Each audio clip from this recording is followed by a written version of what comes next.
নমস্কাৰ স্বাগতম মিত্ৰৰ বাতৰিলৈ ষ্টুডিঅ'ত মই প্ৰাঞ্জল নৃশংস জঘন্য নিষ্ঠুৰ অবৈধ প্ৰেমৰ বাবে এটিকণমানিক নৃশংসভাৱে হত্যা কৰিলে মমতাহীন মাতৃ তথা নৃশংস প্ৰেমিকে মহানগৰীৰ বশিষ্ঠত এটি 10 বছৰীয়া শিশুক নৃশংসভাৱে হত্যা কৰি ট্ৰলি বেগত ভৰাই পেলাই দিলে পাখান মাতৃয়ে শনিবাৰে বিয়লি বতাহ ধুমুহাৰ পিছত আন্ধাৰৰ সুযোগ লৈ মাতৃ দীপালী ৰাজবংশী আৰু প্ৰেমিক জিতুমণি হালৱে পঞ্চম শ্ৰেণীৰ অধ্যয়নৰত 10 বছৰীয়া মৃন্ময় বৰ্মনৰ মুখত খোপা মাৰি হত্যা কৰি পেলাই দিছিল আজি বিয়লি বশিষ্ঠৰ হেমভাই আশ্ৰমৰ চৌহদৰ সন্মুখত উদ্ধাৰ হৈছে শিশুটিৰ মৃতদেহটো হত্যাকাৰী জিতুমণি হালৱে শিশুটিক বাইকেৰে লৈ আহিছিল লগত আছিল শিশুটিৰ মাতৃ দীপালী ৰাজবংশী টিউচনৰ পৰা বাহিৰে বাহিৰে সেই স্থানলৈ আনিছিল শিশুটিক আন্ধাৰৰ মাজতে শিশুটিক মুখত খোপা দি হত্যা কৰে জিতুমণি হালৱে হত্যাকাৰী জিতুমণিৰ এই কাৰ্যত সহায় কৰিছিল মাতৃয়ে শনিবাৰে শিশুটি নিখোজ হোৱাৰ পিছতে থানাত এজাহাৰ দাখিল কৰিছিল শিশুটিৰ পিতৃয়ে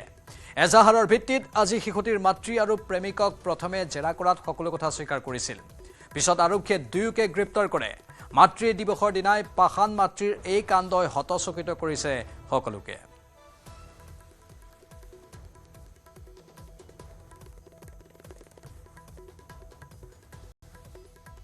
হত্যাকাৰী জিতুমণি হালৈৰ ভয়ংকৰ স্বীকাৰোক্তি বৰষুণ আৰু ধুমুহা মাৰি থাকোতে এই ৰাস্তাটোত কোনো নাছিল সম্পূৰ্ণ ৰাস্তাটো আন্ধাৰ হৈ আছিল তেতিয়া তাৰ মুখত খোপা মাৰি হত্যা কৰি মোৰ এই ভিআইপি বেগটোত ভৰাই ইয়াত পেলাই দিলো লগত ইয়াৰ মাকো আছিল ইয়াৰ মাক আৰু মই বাইকত আছিলো টিউচনৰ পৰা তাক আমাৰ মাজত বহুৱাই ইয়ালৈ আনিছিলো তাৰ পিছতে তাক খোপা মাৰি হত্যা কৰি এই বেগটোত ভৰাই ইয়াত পেলাই দিলো অতি জঘন্য আৰু বৰ্বৰ কাণ্ড আৰু ভয়ংকৰ স্বীকাৰোক্তি আগবঢ়াইছে এইটো পাখণ্ডই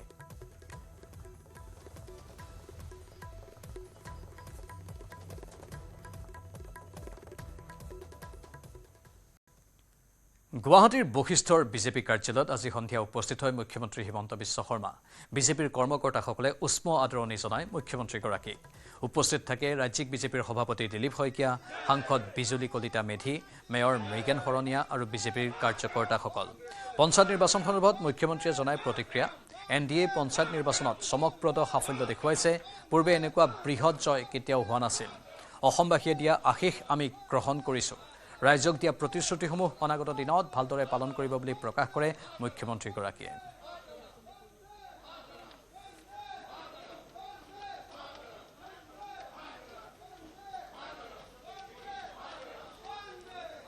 ইফালে গৌৰৱ গগৈ সন্দৰ্ভতো মুখ্যমন্ত্ৰীৰ প্ৰতিক্ৰিয়া গৌৰৱ গগৈক কটাক্ষ কৰে মুখ্যমন্ত্ৰীয়ে আৰু কয় গৌৰৱ গগৈ পাকিস্তানৰ মানুহ গৌৰৱ গগৈয়ে প্ৰচাৰ চলালে কংগ্ৰেছৰ ক্ষতি হ'ব ফিল্ডত কাম কৰা নেতা নহয় গৌৰৱ গগৈ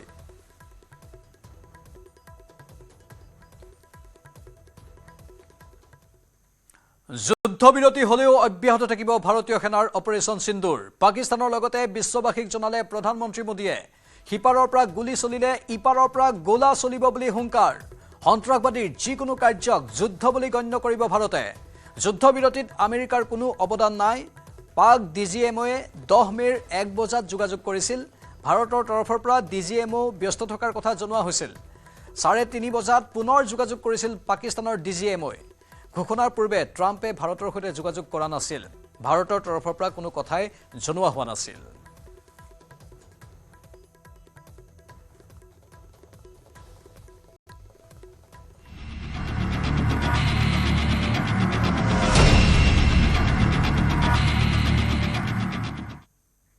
পাকিস্তানে আক্ৰমণ কৰিলে এবাৰ ভয়ংকৰ হ'ব প্ৰত্যাক্ৰমণ সংবাদমেলত ঘোষণা ডিজিএমঅ ৰাজীৱ খাইৰ ইতিমধ্যে সকলো কমাণ্ডাৰক প্ৰত্যাক্ৰমণৰ নিৰ্দেশ সেনা প্ৰধানে দি থৈছে আজি ডিজিএমঅৰ সংবাদমেলত এইখিনি কথা সদৰি কৰা হৈছে যদি পাকিস্তানে আক্ৰমণ কৰে এইবাৰ কিন্তু ভয়ংকৰ হ'ব প্ৰত্যাক্ৰমণ পৰিণাম ভুগিবলৈ পাকিস্তান সাজু থকা দৰকাৰ বুলি ডিজিএমএ সংবাদমেলত সদৰি কৰে We have earlier today sent another hotline message to my counterpart highlighting these violations of the understanding between the DGMOs on the 10th of May and our firm and clear intent to respond to these fiercely and punitively, if repeated tonight, subsequently or later. In this regard, I must inform all of you that the Chief of Army Staff has earlier today conducted a security review and has granted full authority to our army commanders for counter-actions in the kinetic domain in case of any violation by Pakistan. পাকিস্তানৰ বহু যুদ্ধ বিমান ধ্বংস কৰিছে ভাৰতে। পাকিস্তানৰ 3টা airbase ধ্বংস কৰা হৈছে, 7টা এয়াৰফিল্ডত কৰা হৈছিল ভয়ংকৰ আক্ৰমণ। ডিজিএমৰ সংবাদমেলত প্ৰদান কৰা হৈছে এইবোৰ তথ্য। Operation Sindoor was conceptualized with a clear military aim to punish the perpetrators and planners of terror and to destroy their terror infrastructure. What I do not state here, of course, is the often stated determination of India and its intolerance to terror. It set into motion a very diligent and microscopic scarring of the terror landscape across the borders and the identification of terror camps and training sites. The locations that emerged were numerous, but as we deliberated more, we realized that some of these terror hubs were now bereft of any presence and had preemptively been vacated, fearing retribution from us. There was also a term of reference and our own binding, self-imposed restriction to target only terrorists and thus prevent collateral damage. There were 9 camps that you are now all familiar with, which were confirmed by our various intelligence agencies to be inhabited. Some of these were in POJK, while there were others that were located in the Punjab province in Pakistan. Nefarious places such as Muridke, the hub center of the Lashkar-e-Taiba, has over the years bred infamous characters such as Ajmal Kasab and the likes of David Headley. What followed was a careful scrutiny of each of these sinister locations, their layout, configuration, even the type of construction in each structure, and the terrain obtained around these. This was with an obvious intent to deduce and identify the exact vector that was required for their neutralization, as also the eyes in the sky that we would send up to ensure that we brought back evidence that we had indeed targeted what we set out to. আন্তঃৰাষ্ট্ৰীয় অসামৰিক বিমানকো ঢাল হিচাপে লৈছিল পাকিস্তানে। পশ্চিম ভাৰতৰ বায়ুসেনাৰ ঘাটিত আক্ৰমণৰ চেষ্টা, পাকিস্তানৰ সকলো আক্ৰমণৰ চেষ্টাক ভাৰতে প্ৰতিহত কৰে। ভাৰতৰ এয়াৰ ষ্ট্ৰাইকত 35ৰ পৰা 40 পাক সেনা নিহত হয়। আমাৰ কাম আক্ৰমণ কৰা, মৃতদেহ গণাটো নহয়, এই মন্তব্য ডিজিএমৰ সংবাদমেলত। We carefully selected the targets, and out of the 9 selected targets, the target systems that were given to the Indian Air Force were the notorious training camps at Bhavalpur and Muridke, these being further from the international boundary. Through critical target system analysis, we analyzed what was to be done to annihilate these targets and plan to engage these targets with precision air-to-surface guided munitions so as to avoid collateral damage. The modalities of planning process I will not go through at this instant. However, what I would like to show you is the results that we achieved through our targeted airstrikes. In the evening of 7th of May, we were saturated with a raid of Pakistani unmanned aerial vehicles and small drones. And these came in waves in our civilian areas, over our military installations, and all of them were successfully intercepted Few of them did manage to land. However, there was not much damage that they did. And we have our robust counter-US hard kill and soft kill systems, which did the job.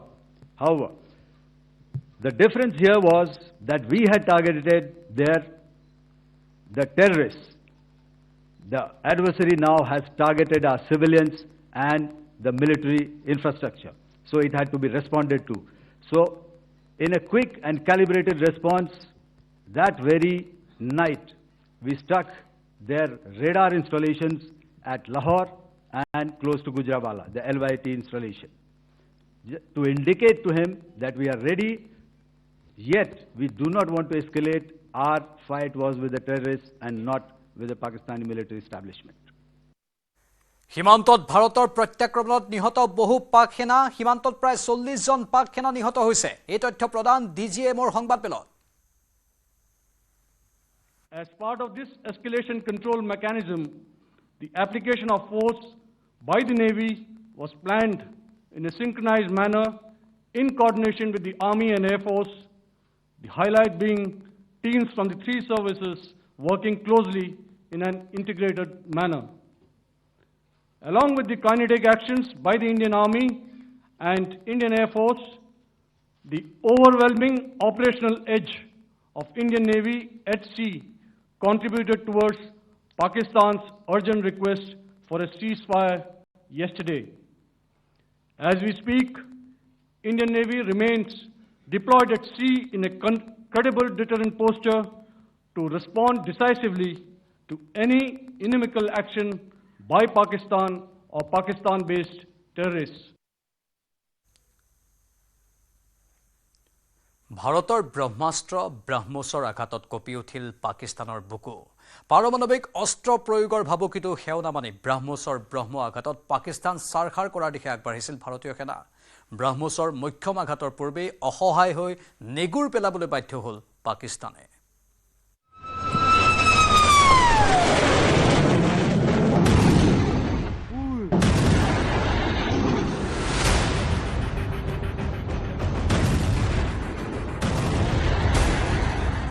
ব্ৰহ্মাস্ত্ৰৰ প্ৰহাৰ আথুললে পাকিস্তানে পাকিস্তানক ভালকৈ এহেকা দিয়াৰ বাবে সাজু হৈছিল ভাৰত কিন্তু 4 দিন ধৰি চলা যুদ্ধত হঠাৎ বিৰতি পাকিস্তানৰ কাকুতি মিনতিৰ পিছতে আমেৰিকাৰ তৎপৰতাত হ'ল যুদ্ধ বিৰতি অপাৰেশন সিন্দুৰৰ প্ৰহাৰত পাকিস্তানত ধ্বংসলীলা আৰম্ভ কৰিছিল ভাৰতে শনিবাৰে পাকিস্তানৰ ওপৰত চলিছিল ব্ৰহ্মোছ মিছাইলেৰে আক্ৰমণ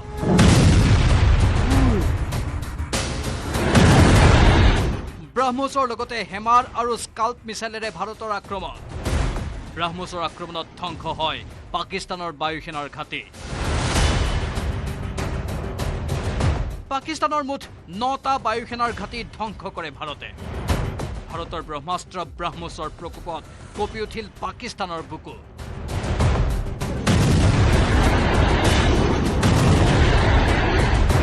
কঁপি উঠিল নিউক্লিয়াৰ আক্ৰমণৰ হুংকাৰ দি থকা পাকিস্তানৰ প্ৰধানমন্ত্ৰী শ্বাহবাজ শ্বৰীফৰ বুকু কঁপি উঠিল পাক সেনা প্ৰধান আসিম মুনিৰৰ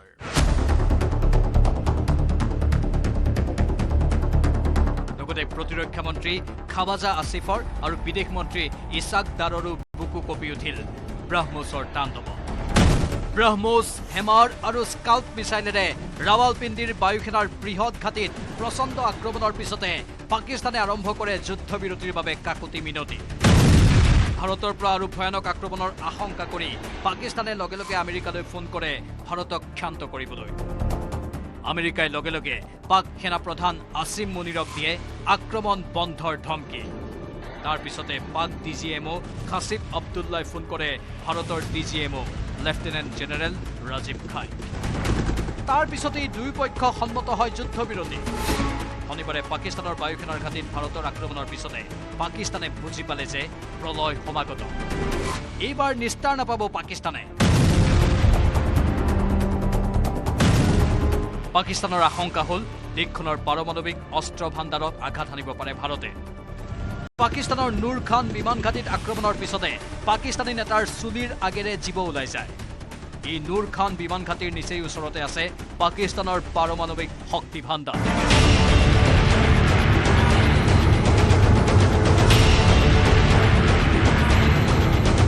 পাকিস্তানৰ 9টা বিমান ঘাটিত যি আক্ৰমণ ভাৰতে চলালে সেয়া দেখি আমেৰিকাৰ বুজিবলৈ বাকী নাথাকিল যে ইমানতে ভাৰতক ক্ষান্ত নকৰিলে দুই দেশৰ মাজত পাৰমাণৱিক যুদ্ধ হৈ যাব পাৰে।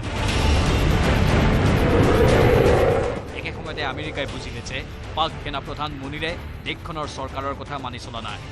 সেই তৎক্ষণাৎ মুনিৰক ধমকি দি আমেৰিকাই আৰম্ভ কৰে যুদ্ধবিৰতিৰ প্ৰক্ৰিয়া। ইপিনে আমেৰিকাৰ উপৰাষ্ট্ৰপতি JD ভেন্সেও প্ৰধানমন্ত্ৰী মোদীক ফোন কৰি ক্ষান্ত হোৱাৰ বাবে জনাইছিল অনুৰোধ। অৱশেষত শনিবাৰে সন্ধিয়া যুদ্ধবিৰতিৰ কথা ঘোষণা কৰে ভাৰতে। কিন্তু ভাৰতে এইটো স্পষ্ট কৰি দিছে যে ভাৰতত হোৱা যিকোনো সন্ত্ৰাসবাদী কাৰ্যকে ভাৰতে যুদ্ধ বুলি গণ্য কৰিব আৰু তাৰ সমুচিত উত্তৰ দিব। এইটো ভাৰতে স্পষ্ট কৰিছে যে যুদ্ধবিৰতিক আৰু মধ্যস্থতাত হোৱা নাই। ভাৰতে এইটো স্পষ্ট কৰি দিছে দেশৰ সাৰ্বভৌমত্ব আৰু জনতাৰ ৰক্ষাৰ ক্ষেত্ৰত শত্ৰুক আক্ৰমণ বা প্ৰত্যাক্ৰমণৰ বাবে ভাৰতে কাৰো অনুমতিৰ বাবে অপেক্ষা নকৰে।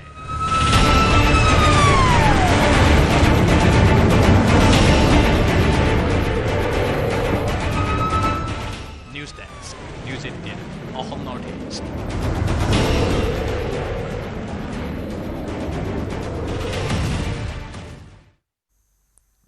ইফালে ব্ৰাহ্মোছ মিছাইল নিৰ্মাণৰ অত্যাধুনিক প্ৰকল্প মুকলি ভাৰতত। নতুন ব্ৰাহ্মোছ ক্ৰুজ মিছাইল হ'ব অধিক ভয়াৱহ আৰু শক্তিশালী। ৰাফেল যুদ্ধ বিমানত এবাৰতে নিব পৰা হ'ব নতুন ব্ৰাহ্মোছ মিছাইল।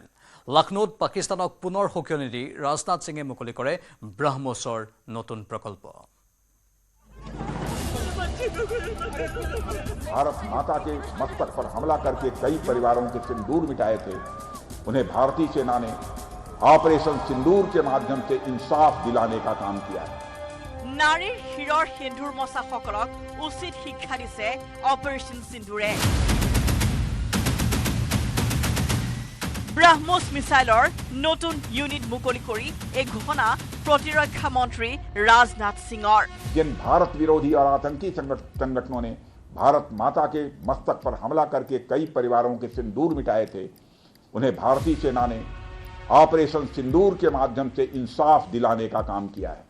और इसके लिए आज सारा देश भारतीय सेनाओं का अभिनंदन कर रहा है। ऑपरेशन सिंदूर सिर्फ एक सैन्य कार्रवाई भर नहीं है, बल्कि भारत की राजनैतिक, सामाजिक और सामरिक इच्छा शक्ति का प्रतीक है। यह ऑपरेशन आतंकवाद के खिलाफ भारत की दृढ़ इच्छा शक्ति का और सैन्य शक्ति की क्षमता और संकल्प शक्ति का भी प्रदर्शन है। हमने दिखाया है भारत आतंकवाद के खिलाफ जब भी कोई कार्रवाई करेगा तो आतंकवादियों और उनके आकाओं के लिए सरहद पार की जमीन भी सुरक्षित नहीं रहेगी। এটা টিপাতে শত্ৰুক শেষ কৰিব পৰা ব্ৰাহ্মোছ মিছাইলৰ নতুন ইউনিট মুকলি কৰা হৈছে উত্তৰ প্ৰদেশৰ প্ৰতিৰক্ষা ঔদ্যোগিক কৰিডৰত। 300 কোটি টকাৰ ব্যয়েৰে নিৰ্মাণ কৰা এই প্ৰকল্পত প্ৰতি বছৰে উৎপাদন হ'ব 80ৰ পৰা 100টা ব্ৰাহ্মোছ ক্ষেপণাস্ত্ৰ। ইতিমধ্যে ভাৰতৰ ব্ৰাহ্মোছ ক্ষেপণাস্ত্ৰৰ মহিমা ভালকৈ বুজি উঠিছে পাকিস্তানে। ব্ৰাহ্মোছ সুপাৰসনিক ক্ৰুজ মিছাইলে আঘাত হানিব পাৰে 290ৰ পৰা 400 মিটাৰ দূৰত্বৰ লক্ষ্যত। ভূমি, জল আৰু আকাশৰ পৰা প্ৰক্ষেপ কৰিব পাৰি এই ঘাতক ক্ষেপণাস্ত্ৰ। উত্তৰ প্ৰদেশৰ এই নতুন ইউনিটত উৎপাদিত হ'ব নেক্সট জেনেৰেশ্যন ব্ৰাহ্মোছ মিছাইল। এখন সুখোই যুদ্ধ বিমানত 3টালৈকে নেক্সট জেনেৰেশ্যন ব্ৰাহ্মোছ মিছাইল কঢ়িয়াই নি প্ৰক্ষেপ কৰিব পাৰিব শত্ৰুৰ 3টা শিবিৰত। একোটা নেক্সট জেনেৰেশ্যন ব্ৰাহ্মোছ মিছাইলৰ ওজন হ'ব প্ৰায় 1290 কিলোগ্ৰাম। বিপৰীতে বৰ্তমান ভাৰতৰ হাতত মজুত থকা ব্ৰাহ্মোছ মিছাইল একোটাৰ ওজন প্ৰায় 2900 কিলোগ্ৰাম। প্ৰতিৰক্ষা মন্ত্ৰী ৰাজনাথ সিঙে ভাৰ্চুৱেলি মুকলি কৰা লক্ষ্ণৌৰ অনুষ্ঠানত উপস্থিত আছিল উত্তৰ প্ৰদেশৰ মুখ্যমন্ত্ৰী যোগী আদিত্যনাথ। ব্ৰাহ্মোছ ক্ষেপণাস্ত্ৰৰ উৎপাদনৰ ইউনিট মুকলি কৰাৰ পাছতেই অপাৰেশ্যন সিন্দুৰত ভাৰত 100% সফল হোৱা বুলি দাবী কৰিলে যোগী আদিত্যনাথে। ब्रह्मोस मिसाइल क्या होती है, अभी आपने ऑपरेशन सिंदूर के अंदर इस मिसाइल के पराक्रम की एक झलक देखी होगी, और नहीं देखी होगी तो कम से कम पाकिस्तान वालों से पूछ लेना चाहिए कि ब्रह्मोस मिसाइल की ताकत क्या है। आतंकवाद कुत्ते की पूंछ है जो कभी सीधी होने वाली नहीं, जो प्यार की भाषा मानने वाली नहीं है। उसको उसकी भाषा में जवाब देने के लिए तैयार होगा, और इस दिशा में भारत ने ऑपरेशन सिंदूर के माध्यम से दुनिया को एक संदेश दे दिया है। प्रति बछरे नतुनকৈ 100টা ব্ৰাহ্মোছ উৎপাদন কৰা ভাৰতে কৰো বুলিলে পাকিস্তানৰ দৰে দেশক কি কৰিব পাৰে সেয়া নকলেও বুজি পাইছে প্ৰতিখন শত্ৰু ৰাষ্ট্ৰই। Bureau report news 18 Assam north east.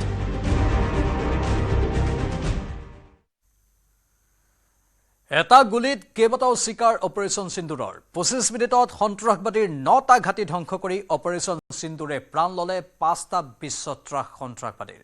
Operation সিন্দুৰেৰে সন্ত্ৰাসবাদ মহিমূৰ কৰাৰ পোনপটীয়া বাৰ্তা ভাৰতীয় সেনাৰ।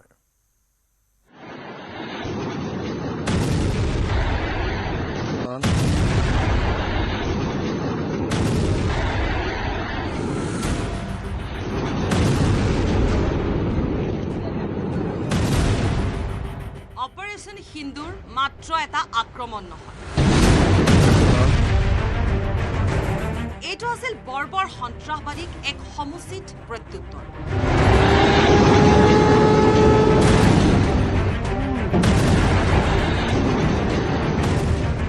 সন্ত্ৰাসবাদৰ বিৰুদ্ধে ভাৰতৰ দৃষ্টান্তমূলক আক্ৰমণ।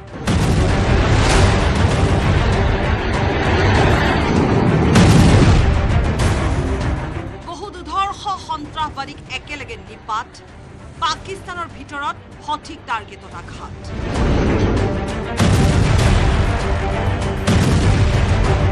পেহেলগাম হত্যাকাণ্ডৰ বাবে দায়ী সন্ত্ৰাসবাদীক নিধন। মুদাছৰ খদিয়ান খাস অৰ্থাৎ আবু জুন্দাল লস্কৰী তৈবাৰ মুখ্য অপাৰেটিভ মুৰিদকে।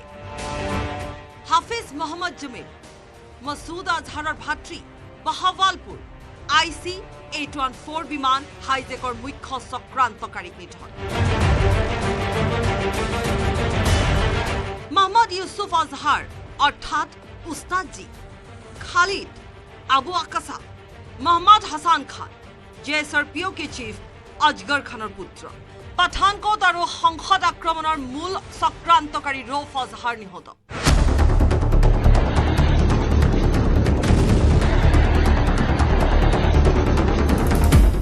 26/11 মুম্বাই আক্ৰমণৰ প্ৰশিক্ষণ শিবিৰ সম্পূৰ্ণ ধ্বংস।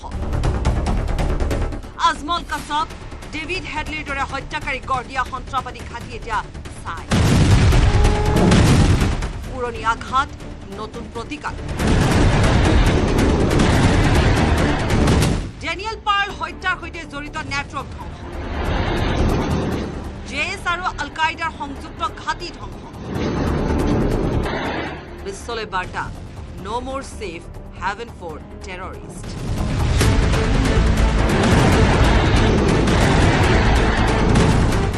এটা গুলিত অলেগ চিকাৰ।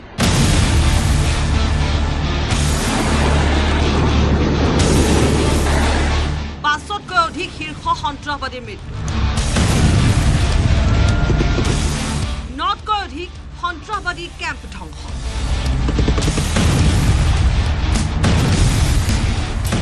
ভাৰতে বুজাই দিলে আমি আগতকৈ বেলেগ।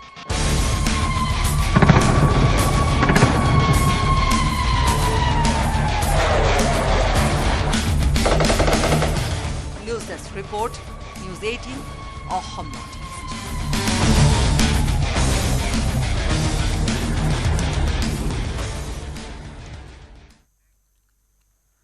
গুৱাহাটীৰ বশিষ্ঠৰ বিজেপি কাৰ্যালয়ত আজি সন্ধিয়া উপস্থিত হয় মুখ্যমন্ত্ৰী হিমন্ত বিশ্ব শৰ্মা। বিজেপিৰ কৰ্মকৰ্তাসকলে উষ্ম আদৰণি জনায় মুখ্যমন্ত্ৰীগৰাকীক। উপস্থিত থাকে ৰাজ্যিক বিজেপিৰ সভাপতি দিলীপ শইকীয়া, সাংসদ বিজুলী কলিতা মেধি, মেয়ৰ মৃগেন শৰণীয়া আৰু বিজেপিৰ কাৰ্যকৰ্তাসকল। পঞ্চায়ত নিৰ্বাচন সন্দৰ্ভত মুখ্যমন্ত্ৰীয়ে জনাই প্ৰতিক্ৰিয়া NDA পঞ্চায়ত নিৰ্বাচনত চমকপ্ৰদ সাফল্য দেখুৱাইছে পূৰ্বে এনেকুৱা বৃহৎ জয় কেতিয়াও হোৱা নাছিল অসমবাসীয়ে দিয়া আশীষ আমি গ্ৰহণ কৰিছো ৰাইজক দিয়া প্ৰতিশ্ৰুতিসমূহ অনাগত দিনত ভালদৰে পালন কৰিব বুলি প্ৰকাশ কৰে মুখ্যমন্ত্ৰীগৰাকীয়ে বৃহৎ বিজয় লাভ কৰিম ইয়াৰ উপৰিও সভাপতি মহোদয়ৰ পৰামৰ্শত দলৰ সকলো পৰ্যায়ৰ মন্ত্ৰী বিধায়ক কেন্দ্ৰীয় মন্ত্ৰী সাংসদ সকলোৱে এই নিৰ্বাচনত জপিয়াই পৰিছিল মই সকলোকে ধন্যবাদ আৰু অভিনন্দন জনাইছো বিশেষকৈ কেন্দ্ৰীয় মন্ত্ৰী সৰ্বানন্দ সোণোৱাল ডাঙৰীয়া ভাৰতীয় জনতা পাৰ্টিৰ ৰাষ্ট্ৰীয় সম্পাদক কামাখ্যা প্ৰসাদ তাছা ডাঙৰীয়া প্ৰাক্তন কেন্দ্ৰীয় মন্ত্ৰী ৰামেশ্বৰ তেলী ডাঙৰীয়া বৰ্তমানৰ কেন্দ্ৰীয় ৰাজ্যিক মন্ত্ৰী পবিত্ৰ মাৰ্ঘেৰিটাকে আদি কৰি আমাৰ দলৰ আটাইবোৰ নেতাই যি ধৰণে নিৰ্বাচনত সন্মুখৰ পৰা নেতৃত্ব দিলে মই সকলোকে হৃদয়ৰ পৰা গভীৰ কৃতজ্ঞতা জ্ঞাপন কৰিছো প্ৰধানমন্ত্ৰী নৰেন্দ্ৰ মোদী ডাঙৰীয়াৰ অসমৰ প্ৰতি থকা অকুণ্ঠ মৰম আৰু অনন্ত শুভকামনা আমাৰ বাবে প্ৰেৰণাৰ উৎস ভাৰতীয় জনতা পাৰ্টিৰ এই বৃহৎ বিজয়ৰ আঁৰত প্ৰধানমন্ত্ৰী নৰেন্দ্ৰ মোদী ডাঙৰীয়াৰ জনপ্ৰিয়তা আৰু তেখেতৰ অসমৰ প্ৰতি ভালপোৱা লুকাই আছে মই প্ৰধানমন্ত্ৰী ডাঙৰীয়াক বহুত অভিনন্দন জনাইছো ধন্যবাদ জনাইছো আৰু স্বাভাৱিকতে আমাক সকলো সময়তে মাৰ্গদৰ্শন কৰা আমাৰ ৰাষ্ট্ৰীয় সভাপতি JP নাড্ডা ডাঙৰীয়া গৃহমন্ত্ৰী অমিত শ্বাহ ডাঙৰীয়াকো আজি আমি কৃতজ্ঞতা জনাইছো এফালে গৌৰৱ গগৈ সন্দৰ্ভতো মুখ্যমন্ত্ৰীৰ প্ৰতিক্ৰিয়া গৌৰৱ গগৈ কটাক্ষ কৰে মুখ্যমন্ত্ৰীয়ে আৰু লগতে কয় গৌৰৱ গগৈ পাকিস্তানৰ মানুহ গৌৰৱ গগৈৰ প্ৰচাৰ চলালে কংগ্ৰেছৰ ক্ষতি হ'ব ফিল্ডত কাম কৰা নেতা নহয় গৌৰৱ গগৈ গৌৰৱ গগৈটো পাকিস্তানৰ মানুহ হয় গতিকে তেওঁৰ প্ৰচাৰ চলালেতো কংগ্ৰেছৰ লছহে হ'ব কাৰণ তেওঁতো গোটেই আপুনি গৌৰৱ গগৈৰ টুইট চাব ৰাফেল কিনাটো তেওঁ বাধা দিছিলে Su-400 কিনাটো তেওঁ বাধা দিছিলে গতিকে ইমান দিনে মই সেইবিলাক টুইট চোৱা নাছিলো যোৱাকালি আমাৰ মানুহে মোক পঠাই দিছে এওঁ দেখোন ৰাফেল কিনাটো বাধা দিছিলে Su-400 কিনাটো বাধা দিছিলে গতিকে ৰাইজে তেওঁক যি মেছেজ দিব লাগে ৰাইজে দিছে মই ভাবো যে এতিয়া অহংকাৰ ত্যাগ কৰি যিকেইটা প্ৰশ্ন জনগণে সুধিছে তাৰ উত্তৰকেইটা দিব লাগে